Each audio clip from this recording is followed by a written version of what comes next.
He died 6 months ago, but he still visits me every single night. I know how that sounds, like grief, guilt, trauma. Pick your favorite word, but I'm not talking about memories. I mean, he literally shows up in my dreams, in my house, sometimes in my place.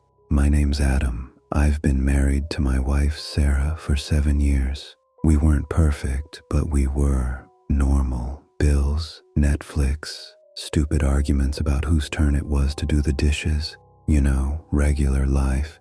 Then Ethan showed up. He was the new guy at her office. Young, confident, always smiling in photos. The kind of guy people naturally orbit around. At first, he was just a name. Ethan said this. Ethan's hilarious. You'd like Ethan? Yeah, about that. The night I realized something was wrong, Sarah came home late. Said she was finishing a project with the team. Her hair was a little messy, lipstick faded. She kissed me on the cheek, walked past, and I caught it, a whiff of cologne that wasn't mine. I didn't say anything, just swallowed it, pushed it down. Real people don't turn into movie characters overnight, you know. We don't throw plates and scream, we just watch. So that's what I did. I watched. I started noticing patterns. She smiled at her phone more, turned it upside down when I walked into the room, stayed late 3 nights in a row. One night she fell asleep on the couch with her phone in her hand. I know, checking it was wrong, but I did it anyway. Their chat wasn't explicit. No nudes, no I love you, just intimacy, inside jokes, long paragraphs at 2 a.m., voice messages, and that one line that gutted me. I wish you were here instead of him. Instead of him. That him was me. I put the phone back, stared at the ceiling for hours, did nothing. 2 weeks later, Ethan died. Car accident, rainy highway, late night, truck didn't see him in time. Classic tragic story. Sarah collapsed when she found out, like someone unplugged her from the wall. She cried so hard she couldn't breathe. At the funeral, she held onto my arm, but her eyes were locked on the coffin. That's when I knew, without any doubt, she loved him. And then, thank God or fate or whatever, he was gone. At least, that's what I thought. The first dream came 3 nights after the funeral. In it, I was standing in our hallway, only it was wrong. Longer than it should be, darker than it should be, like someone stretched our house in a funhouse mirror. At the far end stood a man, just a shape at first, still, waiting. I tried to call out. Nothing came out of my throat. The figure tilted his head, took 1 step forward. I woke up gasping, heart racing like I'd just sprinted. Bad dream? Sarah mumbled next to me. Yeah, I said, just a dream, except it wasn't just anything. The next night, it went further. This time I was already in bed. Everything looked normal. Same lamp, same curtains, same ugly dent in the wall we never fixed. Sarah was sleeping on her side, back toward me. The air felt heavy, like the whole room was full of water. Then the mattress dipped beside her, like someone sat down. I turned my head. He was there. Ethan, same haircut, same jawline I'd seen in his Facebook photos, only paler, like the color had been drained out of him. He didn't look at Sarah, he looked at me. His eyes were calm, too calm. Hey, he said. His voice echoed like we were inside a metal tank. I couldn't move, couldn't speak. My brain was screaming, but my body was stuck. He glanced down at Sarah, then back at me. You're taking care of her, he said quietly. Good. Then he smiled. Just a little. I woke up with a shout stuck in my throat. Sarah jolted awake. What happened? She asked. Nightmare, I said. Just a nightmare. But it wasn't. It became a pattern. Every night, same setup. I'm in the bedroom. Sarah's asleep. Ethan is there, sometimes sitting on the edge of the bed, sometimes standing in the doorway, sometimes leaning against the wall with his arms crossed, but he's always looking at me, not her. Me. One night he said, "She dreams of you more than she dreams of me." Another night, "You think I stole her, but she invited me in." The worst nights were when he said nothing, just stared, curious, almost fascinated, like I was the ghost. After a week of this, I broke. I told Sarah. We were sitting at the kitchen table, both of us wrecked from no sleep and too much coffee. I tried to ease into it.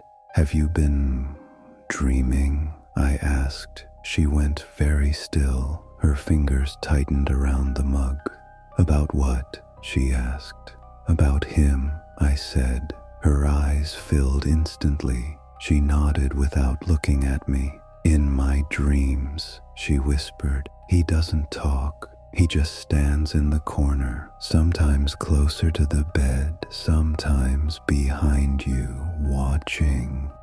We just sat, the breathing in sync, realizing we were sharing the same haunting from different angles.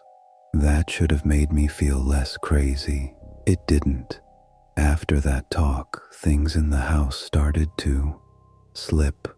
The bedroom door would be open in the morning when I was sure I'd closed it. The closet light turned on by itself. Sarah's perfume bottle would be moved a few inches to the left. Stupid little things. Then it went from stupid to impossible. One night I woke up sure someone was sitting at the end of the bed. I could feel the pressure on my feet, hear the faint sound of breathing that wasn't mine, wasn't Sarah's. I kept my eyes shut, frozen. Then a voice, not echoing, not distant, right by my ear. "You know I'm not here for her," he whispered. I forced my eyes open. No one, just shadows. But the weight on my feet stayed there for a long time. That's when I bought a cheap tripod and started recording our nights. Phone on the dresser, camera pointed at the bed. Night 1, nothing. Night 2, nothing. Night 3. At 3:14 a.m., the blanket sinks down in the shape of a body, clear as day, right next to Sarah. Her lips move. She whispers, "Ethan." There is no one there, just the imprint. At the very end of the video, the camera shakes like someone brushed past it. No footsteps, no door sound, just one thing, a faint breath near the microphone. Not mine, not hers, someone else's. That was the moment I stopped being able to lie to myself. This wasn't grief, wasn't guilt. He was still here. Breath, slow, tense. After that video, I knew I couldn't just ignore it anymore. I showed it to Sarah. We watched it together on my phone, sitting on the edge of the bed like two kids in trouble. When the blanket dipped on screen, she flinched. When she heard herself whisper his name, she covered her mouth. "Turn it off," she said. Her voice sounded small. I don't want to see it." I paused it. For a second, neither of us spoke. Then she said quietly, "Maybe we're both just losing it." I wanted to believe that, I really did. But I couldn't unsee that invisible weight pressing into our bed. We tried everything, therapy, journaling, meditation apps. Hell, I even let a priest sprinkle holy water in our bedroom. The first night after that, I thought maybe it helped. No dreams, just solid black sleep. The second night, he came back. This time I didn't wake up in the bedroom. I woke up standing in the hallway, same angle as the very first dream. Longer, darker, wrong. At the far end, Ethan waited, hands in his pockets, head tilted like he was studying me. I felt my feet moving toward him, even though I didn't want them to. "Why are you here?" I managed. He smiled slightly. "Because you keep inviting me," he said. "I didn't." He cut me off. "Remember that night in your car?" he said. "After you read our messages, you sat there in the driveway for an hour. You stared at my profile picture, and you wished something would happen to me." Breath shaky. My chest tightened. He was right. I had. I'd sat there gripping the wheel, thinking, I wish he'd just disappear. I wish he'd be gone. I wish he'd die. "I didn't kill you," I said through my teeth. He laughed softly. "The truck did," he replied. "You didn't kill me. You just opened a door." The hallway melted into darkness. I blinked and I was suddenly somewhere else. Driver's seat, night, rain hammering the windshield, wipers squeaking. My heart dropped. I knew this road. I'd seen pictures of Ethan's crash online. This was it, only now. My hands were on the wheel. My phone lit up with a notification on the console. I didn't have to look to know who it was from. "Sarah, I can't do this anymore. We need to talk." Headlights appeared on my left. Too fast, too close. "Stop," I gasped. "Stop." My body kept driving. Ethan's voice spoke from somewhere behind my eyes. "Now you get to see it from my side."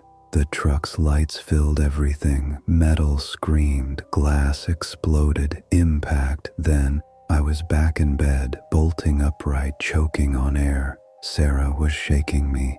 "Adam, you weren't breathing," she cried. "You were ice cold." I grabbed her wrist, still halfway in the crash. "I was there," I rasped. "In his accident. I felt it.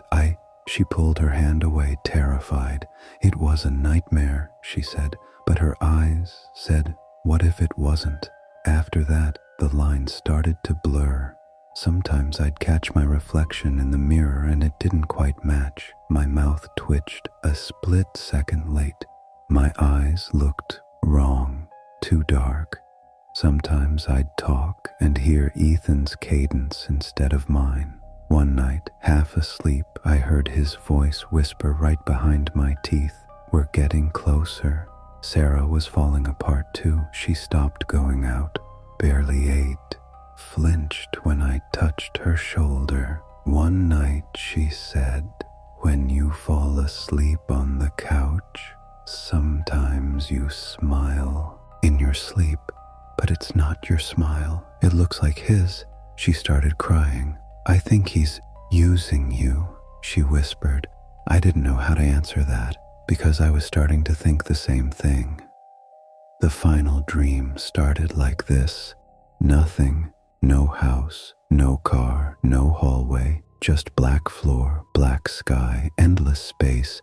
In front of me, one thing, our bedroom door. Warm light leaked from under it. I could hear Sarah on the other side, sobbing, saying my name. I reached for the handle. A hand closed over mine. Freezing cold. I turned. Ethan stood there. He looked almost alive now. Color in his cheeks. Clear eyes. No ghostly filter, except in his pupils. Tiny reflections, like faraway headlights. "You really want to open that?" he asked. "This is my room," I said. "My life. My wife." He shook his head. "Your life is out here," he said softly, "in the dark, with me. You built this place with every sleepless night, every jealous thought, every time you replayed our messages." He leaned closer. "If you want me gone, you're gonna have to stop feeding me." Behind the door, Sarah slammed something against it.